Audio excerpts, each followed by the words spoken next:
In this episode, Tom and Matt take up a internal controls and material weakness catastrophe. Award-winning compliance into the weeds. Welcome back, Matt.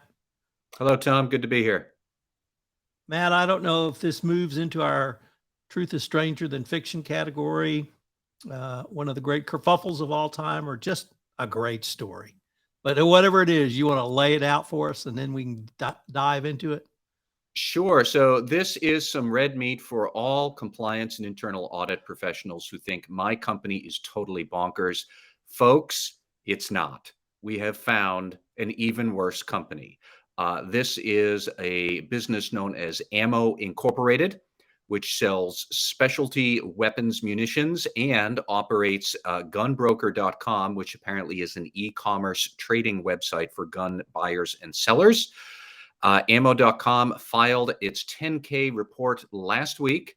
And Tom, I have not ever seen a 10K with more material weaknesses, more issues, more contingencies, more poor performance than I think ever in my 20 years. This is a stunning display of internal governance mess, corporate compliance inefficiency and lack thereof. And so for everybody who wonders, what does bad governance really look like that I should avoid it? We have your counterexample to study right here. So why don't you go over the 5 material weaknesses you identified, and then maybe we could take a deep dive for some lessons. Sure. So as you correctly pointed out, Ammo filed its 10K and disclosed 5 material weaknesses in one 10K. For anybody who is not totally familiar with all this, if you disclose one material weakness in your 10K, you're having a bad day. Most companies, the number should be 0. I have never seen 5 in one 10K before. The problems that they had disclosed included failing to maintain entity level controls on the control environment, primarily due to limited personnel to run the accounting and finance functions. So they are not getting basic things done, such as establishing an internal whistleblower hotline, which, if I'm reading the other documents at Ammo correctly, they are currently trying to do. They have been public for years, and they should have had this done a long time ago, but they haven't. Acknowledging the code of conduct, approving the annual budget, various other issues there. That's all just one material weakness, is they don't have enough staff to implement basic procedures. Material weakness number 2 is that they cannot maintain effective control over journal entries and account reconciliations.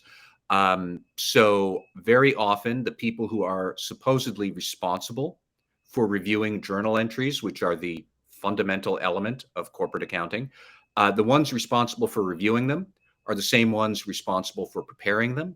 That is a big accounting no-no, which leads us into our third material weakness, is failure to maintain proper segregation of duties.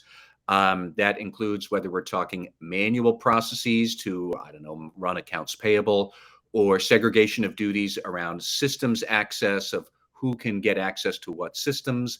No surprise there, because they were just talking about flawed segregation of duties really for journal entries. It looks like that is a bigger flaw throughout the whole organization. Weakness number 4, I think, if I'm keeping count right, is that poor effective controls for period ending financial processes. So they don't necessarily know how to govern their closeouts at the end of the quarter or the end of the year. And then 5th, failure to maintain controls over, or failure to maintain effectively designed IT general controls. So that's around user provisioning, when you have somebody new come on, user deprovisioning, if you've let somebody go, you need to cut off their access, application change management, who can go in and update how software behaves, segregation of duties around IT systems and who controls all of it. None of that works. Not on the IT side, not on the accounting side, not on the financial closing side, not on the entity level side. I think I've covered all sides. I may be wrong, but like I said, Tom, this is just an astonishing list of material weaknesses that you'd be hard pressed to see any one of these anywhere at a respectable company. To see 5 of them all together in one business, like, wow, just wow, it is impressively bad. When I read your blog post the first time, I thought this would be a deliciously fun uh, blog to podcast about. But then the more I thought about it, I see lots of really significant lessons learned for not simply the compliance professional here, Matt, but the business owner. And I'd like to start with I often get the question, when is the appropriate time to put in either SOX 404 controls or more robust controls for a startup or a new business? And I say is absolutely as soon as you can or now, because lightning can strike. Um, you can have a huge uptick. You can merge with another competitor and create a very viable business. You can have an American public that goes nuts for guns ammo. You can have lots of different things. We can have a worldwide pandemic that can allow podcasts to flourish. The point is that if you're not ready when that explosion of growth happens, you put yourself in the situation as this company. And so I really hope business owners will take away from your blog post and this podcast, at least one takeaway would be put SOX controls in place. And if you're a public company, um, I can't believe it's not there, but really as soon as you can, because if lightning strikes, when preparation meets opportunity, luck occurs. And if luck occurs and your business explodes, you're going to need to have those in place and not try to do them with personnel that aren't up to the task. Well, I've thought about this a lot, and in as much fairness as ammo might deserve, which probably isn't that much, I didn't write this post just to pick on ammo and poke fun at a company that clearly has more issues than a psychotherapy practice. Um, Really, I described ammo as a corporate governance catastrophe, and I chose that word specifically because in the world of disaster crisis management, a catastrophe is a disaster that is made worse because of lack of planning to reduce the consequences of the disaster. So, an earthquake striking Los Angeles would be a disaster. It would not necessarily be a catastrophe because Los Angeles has taken so many steps to prepare for it. Now, if Los Angeles had never bothered with that or had dismantled its earthquake preparedness and then one strikes, that would be a catastrophe. This is a internal governance catastrophe. It did not need to be this bad. The problem, if you look at the history of ammo, as far as I can see, is that the company had been chugging along as a maker of specialty munitions with several $1 million in revenue, 4 million, 5 million in the late 2010s, still operating at a loss, but okay, sometimes companies do that. Now, that was in the late 2010s. Then ammo decided it would acquire this online marketplace, gunbroker.com. I am not familiar with just how big gunbroker.com is, although my understanding is it's one of the most popular gun e-commerce websites online in the United States. So the consolidated business went from about 4.5 million in revenue in 2019 to 5 years later, 2023, what they just filed, $191 million in revenue. That is roughly 42 times larger than it had been 5 years ago. This is the consequence of that. They had not put in place proper precautions around personnel, around IT, around system design to be able to accommodate not just large growth, but you went from making specialty products to running an e-commerce site, radically different business model. And you're trying to square these two things together that I'm not necessarily sure that works. I think it's more like a strategic flaw. And in fact, I went and I looked at the business descriptions that Ammo had released. And I think that says a lot that in its most recent 10K that it put out last week, first line of the business description says, Ammo Inc. is a conglomerate of two premium positions in the shooting sports industry. So you went from being one business to being two, and you're trying to stuff it together. There are a lot of questions there about CEO succession because the CEO is 81 years old. The CFO is 31 years old. The CFO also had been with the company since 2018. He came on as a corporate controller, if I'm doing my math right, at the ripe old age of 26.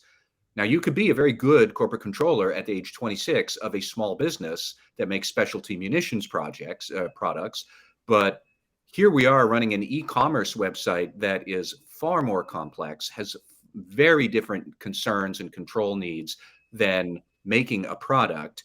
And the controller, now CFO, he has presided over this for 5 years, and he just coughed up this horrendous list of material weaknesses. I don't necessarily mean to pick on him. I don't know him from a hole in the wall, but nonetheless, there should be a much more mature and robust financial reporting and internal control process.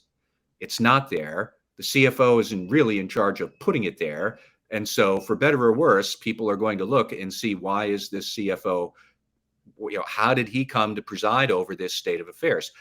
By the way, he also just got a significant raise for all of his hard work over the last 5 years, giving us this tour de force of internal control failure and material weakness. And it says a lot about the quality of governance. Matt, what's the consequences of having a material control weakness? Oh, well, your restatement risk is sky high. You are probably going to be BFFs with the SEC's Division of Corporation Finance as they're going through your financial statements. I do know that the SEC's Corp Fin division has been peppering AMO with various comment letters asking AMO to please clarify this disclosure or that disclosure, please calculate this or that. But there's a lot of financial reporting risk here. I suspect there could be lots of other risks around accounting fraud or other compliance violations. If you had this many loosey-goosey material weaknesses over financial reporting, I think it would be very easy to commit something like FCPA corruption payments. No whiff of that with AMO. I don't even think they are in a line of business that would brush up against dealing with foreign governments. Not saying there's any criminal activity here, but what are the risks that flow from something this bad? All sorts. And if something does happen, an FCPA violation, some other compliance violation, a restatement, you're looking at regulatory enforcement, you're looking at shareholder lawsuits. The market cap for this company is in the tank. Share price was around $6.50 last fall. I think it's about $225 right now, if I'm remembering correctly. It's not impressive. There's been a dramatic shrinkage in market cap. All in all, this company is just underwhelming in every single way. And we haven't even gotten to some of the other crazy stuff that we found. So how would you think through remediating this, recognizing that sort of all-inclusive nature of these material failures? And I recognize you could risk rank them, you could force rank them, you could say, well, we're just going to throw a pot in the air and whichever comes down first. We'll start with that one. Is there any suggestions we could perhaps discuss around how to think through the remediation aspect of this? Well, for whatever it may be worth, AMO did also include a long list of bullet points of remediation work it's trying to take. We might as well go through that. But what can you do when you're in this situation? As AMO is pointing out, first and foremost, get help, which they are doing. They say that they have hired an outside consultant with internal audit experience and specifically around internal controls to develop those fundamentals around risk assessments, documentation, IT general controls. They are implementing now an internal whistleblower system, which it looks like the board of directors only recently reviewed and approved for implementation. Does give me some discomfort there that is something that should have been done years ago, but okay, whatever, we're doing it now, baby steps. They have hired more outside consultants to deal with an IT remediation project that's going to get to that provisioning and deprovisioning of user access, application change management. I'm going to suspect patch management is in there as well, segregation of duties, more improved procedures for those journal entries. So there's a lot of improvement that needs to happen. This is going to be a lot of work. It's going to cost a lot of money. And Tom, back to your earlier question there about when should companies start thinking about doing all of this? As soon as you possibly can. And as soon as you have the bright idea for a major strategic shift, and for all I know, maybe moving from specialty munitions manufacturer to being an e-commerce player in the gun industry, maybe that is a really shrewd idea. I'm not sure. I don't pay much attention to the firearms business, but as soon as you had that idea, the board should have said, full stop, can we actually do this? Rather than let's lunge ahead and see what's the worst that could happen. We've been talking for 20 minutes now, Tom, about the worst that can happen, and we could probably keep going.